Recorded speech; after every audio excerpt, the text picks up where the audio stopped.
Labdien! Ir pēdējās dienas pusdienas laiks. Mēs esam beiguši mūsu vizīti CERNā, nedēļu garu, ilgu, interesantu vizīti ar daudz informāciju, daudz aspektiem un iedvesmām. Šodien mums bija kopsavilkuma diena. Mēs apmeklējām CERNA kontrolas centru, CCC, no kurienes mēs redzējām, kā tiek vadīts viss šis komplekss, vairāku miljardu vērtais komplekss, un tajā pašā laikā mēs arī apskatījāmies vēlreiz tādu kopsavilkumu par to, kas tad ir CERNs, kā tiek pātrināts daļiņas un kā notiek mērījumi tātad no ūdeņraža balona līdz pat sadursmēm lielajā hadronu pātrinātājā.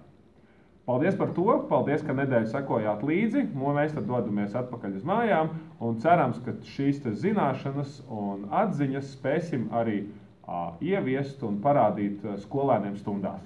Paldies!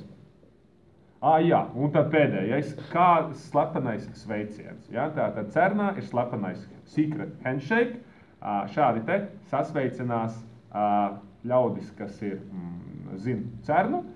Fiziķi savukārt šajā var saskatīt kaut ko, kas ir saistīts ar magnētisko lauku, daļiņu kustību magnētiskajā laukā un spēku, kas viņas pagriež. Tas tad jums jānoskaidro, kas tas ir par spēku. Jo.